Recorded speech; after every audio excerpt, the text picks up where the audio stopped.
దేవుని నామానికి స్తోత్రం కలుగును గాక. ప్రభువైన యేసుక్రీస్తు నామంలో వీడియో చూసినటువంటి దైవ ప్రియులందరికీ కూడా ప్రభు పేరిట వందనాలు తెలియజేస్తూ ఉన్నాం. ప్రియులారా, ఈ పునరుద్ధాన దినాన మనము చిన్న వాక్య భాగం చదువుకుందాము. కీర్తనల గ్రంథము 74వ అధ్యాయము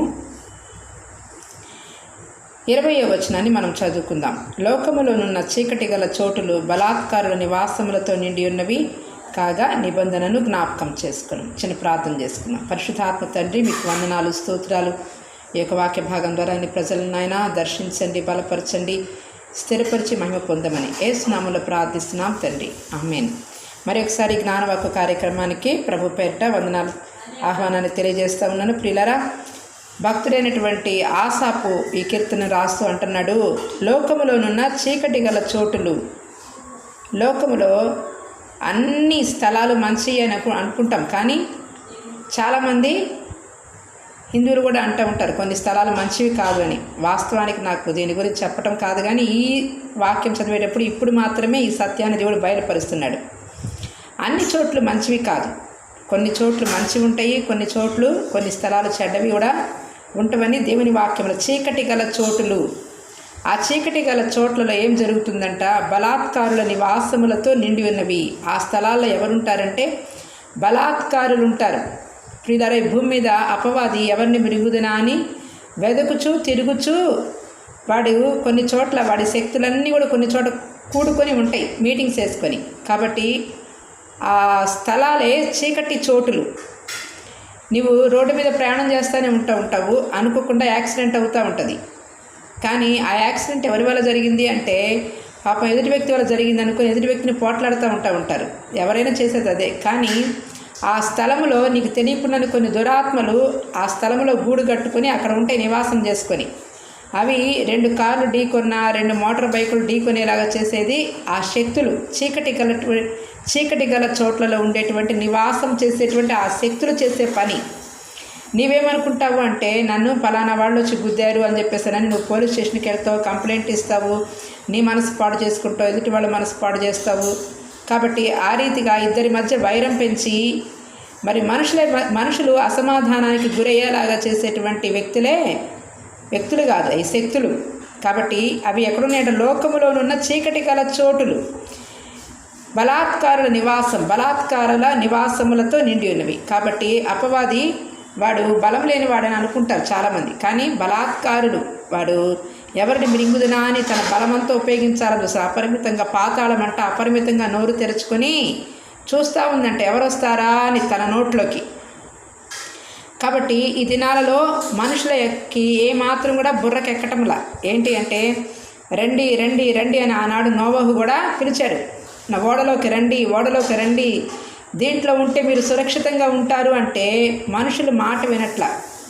కాబట్టి అలాగే దేవుని సన్నిధికి రండి రండి రండి అని మరి ఉదయకాలం ఇటువైపు చూస్తే మా ఇన్నర్ రింగ్ రోడ్లో ఒక వ్యాన్లో కూడా చక్కగా దేవుని పాటలు పాడుకుంటా సువార్త ప్రకటించుకుంటా వెళ్తూ ఉన్నారు. కానీ మనుషులు ఎవరి త్రోవన వాళ్ళు వెళ్ళిపోతూ ఉన్నారు.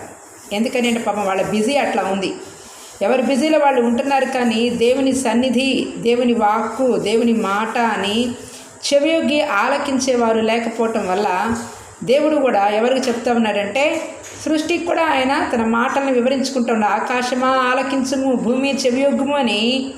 మరి ఆ యొక్క ఏమంటారు వాటిని,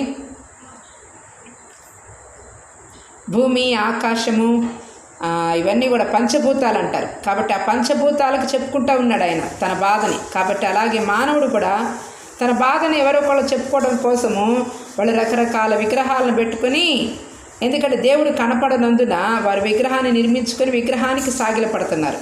అది మరి వాళ్ళకి అవివేకంగా అమాయకంగా దేవుడు ప్రత్యక్షత దొరకపోవటం వల్ల చేసేటువంటి కార్యమే. కానీ విగ్రహారాధికుల్ని మనము వాళ్ళని దూరం చేసి వాళ్ళ జోలికి పోకుండా, విగ్రహముల జోలికి పోవద్దు అని చెప్పాడు, కానీ విగ్రహారాధికుల జోలికి పోవద్దు అని చెప్పలే యేసయ్య. వాళ్ళ దగ్గరికి వెళ్తే వాళ్ళ మనస్సుని మనం కనుక పరిశీలిస్తే వాళ్ళలో మనకన్నా చాలా మంచి వాళ్ళు కనపడుతున్నారు. ఉదయం స్టడీపాల్ పాస్టర్ గారు కూడా బంగ్లాదేశ్లో చాలామంది హిందువులు మరి దారుణంగా చంపబడుతున్నారు, వారి కొరకు మనం ప్రార్థన చేద్దాం, అక్కడ జరిగే గొడవల కొరకని ప్రత్యేకంగా ప్రార్థన చేశారు. మరి విశాలమైన మనసు కలిగిన వారు అందరి కొరకు ప్రార్థన చేస్తారు. కాబట్టి ప్రార్థన ఏం చేస్తుందంటే ఈ చీకటి నుంచి నిన్ను తప్పించిద్ది. ఈ చీకటి శక్తుల బారిన పడకుండా, నువ్వు ప్రమాదంలో పడిపోకుండా దేవుడు నిన్ను కాపాడతాడు. కాబట్టి ఇంకా అంటున్నాడు, కాగా నిబంధనను జ్ఞాపకం చేసుకొనుము. కాబట్టి దేవుడు ఒక నిబంధన చేశాడు నీకు. ఆ నిబంధన, అయ్యా నువ్వు మాకు ఒక నిబంధన చేసావు కదా, మాతో ఉంటానని చెప్పావు కదా, నిన్ను విడువను ఎడబాయనని చెప్పావు కదా అని నీ నిబంధనని జ్ఞాపకం చేసుకో. ఇదిగో ఈ యొక్క జలప్రళయం నుండి మమ్మల్ని తప్పిస్తానని మాకు చెప్పావు కదా అని చెప్పేసి నిబంధనని జ్ఞాపకం చేసుకో. మాతో ఏ నిబంధన అయితే చేసావో, మాకు ఏ వాగ్దానాలు అయితే చేసావో, మాతో నువ్వు ఏం ఒప్పుకున్నావో దానికి నువ్వు కట్టుబడి మమ్మల్ని బాధ నుంచి తప్పించు అని మొరపెట్టుకుంటా ఉన్నారు. నిబంధనని జ్ఞాపకం చేసుకుని అనేటువంటి అంశంలో మనం ఈ జ్ఞానవాక్కు కార్యక్రమంలో దేవుడు ఎన్నో విషయాలు జ్ఞాపకం చేసుకుంటాడు. దేవుడు నీతో ఏదైనా నిబంధన చేశాడా, దాన్ని తప్పక జ్ఞాపకం చేసుకుంటాడు. నాతో దేవుడు ఒకటి చెప్పాడు, వెల చెల్లించు, తగిన కాలములో నేను నిన్ను వాడుకుంటానని. కాబట్టి ఆయనకి వెల చెల్లింప బద్దులమైనవి. ఏమిటి ఆ వెల అంటే ప్రార్థన, ఇంకా నీ సమర్పణ. నువ్వెంతగా ఆయనకి సమర్పించుకుంటావో చాలు, ఆయన నీకు తోడుగానే ఉంటాడు. కాబట్టి నీ బలహీనతల వైపు నువ్వు చూసుకొని దిగులు పడాల్సిన అవసరం లేదు. చీకటి వైపు చూసి బెదిరిపోవలసిన పని ఏమి కూడా లేనే లేదు. దేవుడు నీకు తోడుగుంటాడు. జయ జీవితమే నీది. ఆయన నిబంధన చేసి మరిచిపోయే దేవుడు కాదు. ఆయన నిబంధన అబ్రహాంతో చేసిన నిబంధన, ఇస్సాకుతో చేసిన నిబంధన, యాకోబుతో చేసిన నిబంధన, ఈ నిబంధనలన్నింటినీ కూడా ఆయన నెరవేర్చాడు. కాబట్టి 1000 తరాల వరకు అబ్రహాంతో చేసిన నిబంధనను 1000 తరాల వరకు ఆయన జ్ఞాపకం చేసుకుంటానని చెప్పాడు. ప్రియులారా, మరి కాబట్టి ఇక్కడ ఇంకా అంటున్నాడు ఈ భక్తుడు 22వ వచనములో, దేవా లెమ్ము, నీ వ్యాజ్యము నడుపుము, అవివేకులు దినమెల్లా నిన్ను నిందించు సంగతి జ్ఞాపకము చేసుకునుము.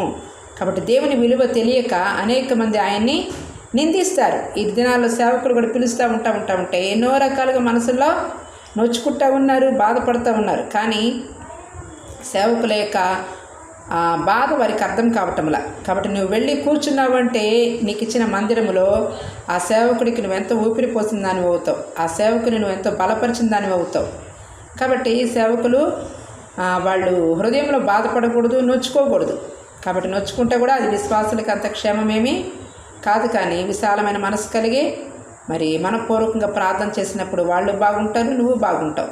కాబట్టి దేవుడి వాక్యం దీవించునుగాక. నిందా శ్రమ ఎప్పుడు కూడా నీ మీద నిలబడవు. కాబట్టి నిందించేవారు, అవమానించేవారు, శ్రమకి శోధనకి గురి చేసేవారందరూ కూడా నీ వారే. మరి వాళ్ళందరూ కూడా నీతోనే ఉంటారు. నీకు వారి ఎడల విశాలమైన మనసు కలిగి ఉంటే అంతే చాలు. దేవుడి వాక్యం దీవించునుగాక. ఆమేన్. ప్రార్థన చేసుకుందాం. పరిశుద్ధాత్మ తండ్రి, మీకు వందనాలు, స్తోత్రాలు చెల్లిస్తూ ఉన్నాం. మరి సమయంలో నా తండ్రి, నువ్వు ఇచ్చిన వాక్యాన్ని బట్టి వందనాలు నాయన. నీ ప్రియులమైన మేమందరము నా ప్రభా అంతరంగంలో నా తండ్రి మా హృదయాలను మీరు విశాలపరచండి, బలపరచండి. ఈ దినమున నా తండ్రి సందేశం వింటున్న ప్రతి ఒక్కరిని కూడా మీరు దర్శించి బలపరిచి ప్రతి ఒక్కరి జీవితాల్లో గొప్ప కార్యాలు జరిగించి మహిమ పొందుకోండి. పునరుద్ధాన దిన దీవెనలతో నింపండి. నన్ను మమ్మల్ని అందరినీ కూడా నీ ఆరోగ్యకరమైన రెక్కల నీడలో భద్రపరచండి. నీ సన్నిధి కాంతి మా మీద నిండుగా ప్రకాశింపచేసి ఘనత, మహిమ, ప్రభావాలు పొందమని యేసు నామములో ప్రార్థించడానికి వేడుకుంటున్నాం తండ్రి. ఆమేన్, ఆమేన్, ఆమేన్. తండ్రి అయిన దేవుని ప్రేమ, ప్రభువైన యేసుక్రీస్తు వారి కృప, పరిశుద్ధాత్మ దేవుని యొక్క అన్యోన్య నిత్య సహవాసం ఇప్పుడు ఎల్లప్పుడు సదాకాలం మనందరికీ తోడై ఉండునుగాక. ఆమేన్. మరి మన చిన్న ప్రకటన ఏంటి అంటే, మన ఇంట్లో అద్దెకున్నటువంటి పైన అద్దెకుంటారు సైదమ్మ వాళ్ళ పాప పుట్టినరోజు ఆగస్టు 14వ తేదీ సాయంత్రం మరి 7 గంటల నుండి 9 గంటల వరకు కూడా ప్రార్థన కూడిక, 1 గంట గంటన్నరలో ప్రార్థన ముగించేసి తర్వాత భోజన కార్యక్రమాలు ఉంటాయి. తప్పనిసరిగా కూడా చుట్టుపక్కల ఉన్నవారు మరి ఇక్కడ స్థానికంగా ఉన్నటువంటి వారు కానీ గ్రూప్లో ఉన్నవారు కానీ తప్పనిసరిగా రావాల్సిందిగా ప్రభు పేరిట తెలియజేస్తూ ఉన్నాను. అదేవిధంగా యూట్యూబ్ చూస్తున్న వారు బాబు కొరకు మరి ఆ రోజు మంచి వాతావరణం ఇవ్వాలని ఈ యొక్క సేవకులను కూడా సేవకురాలని దేవుడు బలపరిచి వాడుకోవాలని ప్రార్థన చేయండి. దేవుడు నిర్ణయించుకున్న సేవకులు కానీ విశ్వాసులు కానీ ఆ ధనమందు ఈ స్థలంలోకి వచ్చి గొప్ప మహిమను దేవుడు వారికి కనపరచాలి. వారి జీవితాల్లో ఉన్న సమస్యలను తొలగిపోయేలాగా ప్రార్థన చేయవలసిందిగా ప్రభు పేరిట తెలియజేస్తూ ఉన్నాం. May God bless you all.